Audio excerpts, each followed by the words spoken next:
दक्षिण सोलापूरचा विकास गतिमान करण्यासाठी भाजपचे आमदार सुभाष देशमुख यांना विजयी करा. केंद्रीय मंत्री नितीन गडकरी यांचे आवाहन. सोलापूर दक्षिण विधानसभा मतदारसंघातील भाजप महायुतीचे उमेदवार आमदार सुभाष देशमुख यांच्या प्रचारार्थ आयोजित जाहीर सभेत केंद्रीय रस्ते वाहतूक मंत्री नितीन गडकरी बोलत होते.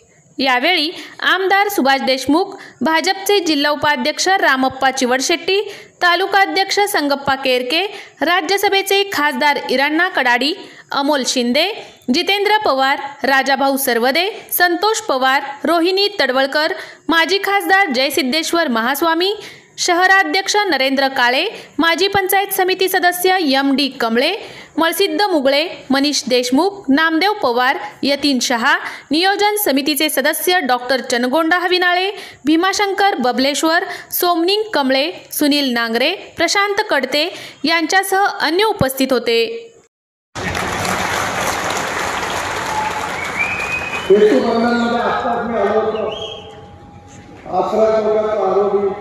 तो मंजूर आहे. टेंडर निघालेला, घर काढून झालेला पाण्याच्या पाईपलाईनचा प्रश्न सुटेल त्याचं काम सुरू होईल. सुरत चेन्नई एक्सप्रेस हायवेच्या अलाइनमेंटमध्ये सोलापूर शहरासाठी नॉर्थ स्पर 29 किलोमीटरचा आणि साऊथ स्पर 33 किलोमीटर याची तरतूद करण्यात आली असून त्याचं भूसंपादन अंतिम टप्प्यात आहे आणि या स्परमुळे NHला इंटरकनेक्शन मिळणार आहे आणि सोलापूर भागाला डायरेक्ट त्या हायवेला जोडता येईल. सोलापूर शहरातील जुना पुन्हा नाका ते पत्रकार भवन, बोरमणे नाका ते पत्रकार उड्डाणपूर याची लांबी 12.50 किलोमीटर आहे. याची किंमत 1100 कोटी रुपये. याची मागणी बऱ्याच दिवसापासून मी मंजूर पण केला, पण शेवटी लँड ॲक्विजिशनचा प्रश्न होता. महानगरपालिकेने ते करायचं होतं, ते झालं नाही. नगरोत्थान प्रकल्पातून लँड ॲक्विजिशन करण्याचा प्रयत्न होता. आपले आमदार प्रयत्न करत होते, पण ते काम अजूनपर्यंत या ठिकाणी ॲक्शन आली आणि म्हणून आता मी तो ॲन्युअल प्लॅनमध्ये कॉन्ट्रॅक्टर दिसून गेला, पण ॲन्युअल प्लॅनमध्ये त्याला आता मंजुरी देत आहे आणि लवकरच तेही काम सुरू होईल आणि या उड्डाणपुलामुळे सोलापूर शहरामध्ये फार मोठा ट्रॅफिक जॅमचा प्रॉब्लेम सुटला. मला अतिशय आनंद आहे की या शहराचा, या जिल्ह्याचा झपाटून विकास होतो. आता बापूंनी मागणी केल्याप्रमाणे लॉजिस्टिक पार्क या ठिकाणी बनला पाहिजे असा त्यांचा आग्रह आणि त्याआधी म्हटलं की तुम्ही महाराष्ट्र सरकारकडनं माझा काही प्रस्ताव पाठवा आणि आत्ताच मला त्यांनी सांगितलं की उदय सावंत जे उद्योगमंत्री आहेत त्यांनी प्रस्ताव दिलेला. मी जेव्हा 23 तारखेनंतर दिल्लीत जाईल तेव्हा लॉजिस्टिक पार्क मंजूर करून देईल असा त्यांना विश्वास आहे. मला आपल्या सगळ्यांना सांगताना आनंद होतो या दिवसामध्ये पाण्यावर उतरणारं विमान आणण्याचे संधी मला मी स्वतःच्या विमानात बसलो, मुंबईच्या समुद्रात उतरलो आणि त्यानंतर प्रधानमंत्र्यांनी देखील त्या विमानात प्रवास केला आणि आता उड्डाण स्कीममध्ये या विमानाला देखील परवानगी मिळालेली आहे. सोलापूरच्या विमानतळाच्या मागचे चिमणीमुळे अडचण होती तेव्हा मी बापूंना एकदा सुचवलं होतं की इथल्या जवळच्या एखाद्या तलावात विमान उतरता आलं तर 18 ते 22 सीटरचं विमान उतरवता आलं तर तुमची सोय होईल. पण मी आता हवेत उडणारी बस चालवली. मी आता नागपूरला आमच्याकडे एक नवीन टेक्नॉलॉजी आणली आहे की 135 सीटर 18 मीटरची बस एअर कंडिशन. मी जेकोस्लोवाकियामध्ये गेलो होतो, कोणा कंपनीमध्ये गेलो होतो. तिथे मी ती बस पाहिली, तिथून टाटाच्या इंजिनला फोन केला. टाटाचं आणि कोणाचा जॉईंट वेंचर करून दिलं आणि ती बस जी आहे ती एअर कंडिशन बस आहे, एक्झिक्युटिव्ह चेअरचं आहे.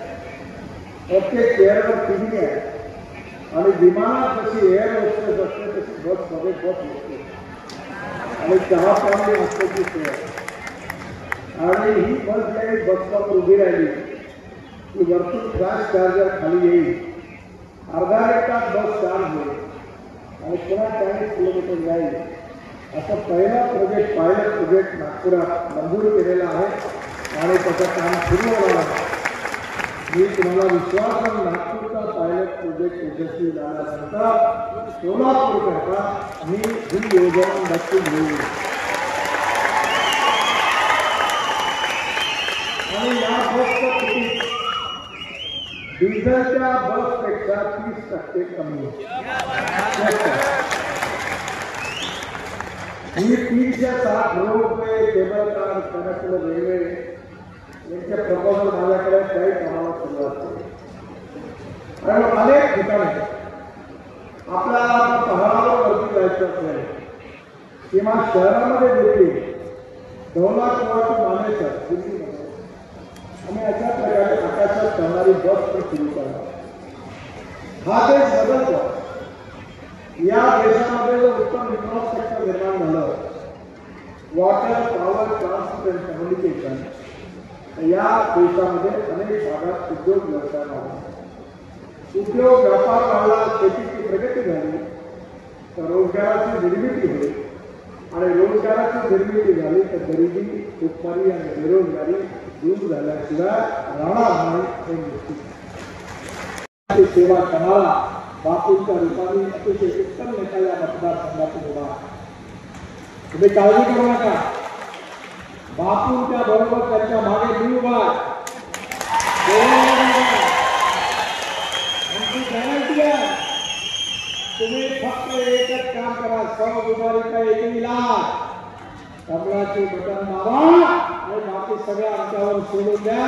तुमचा आशा आकांक्षा तुमचे स्वप्न पूर्ण केल्याशिवाय राहणार नाही आणि बापूंना प्रचंड मताने विजय करून आपण सेवा करण्याची संधी द्या अशी विनंती करतो आणि माझं भाषण संपवतो. धन्यवाद.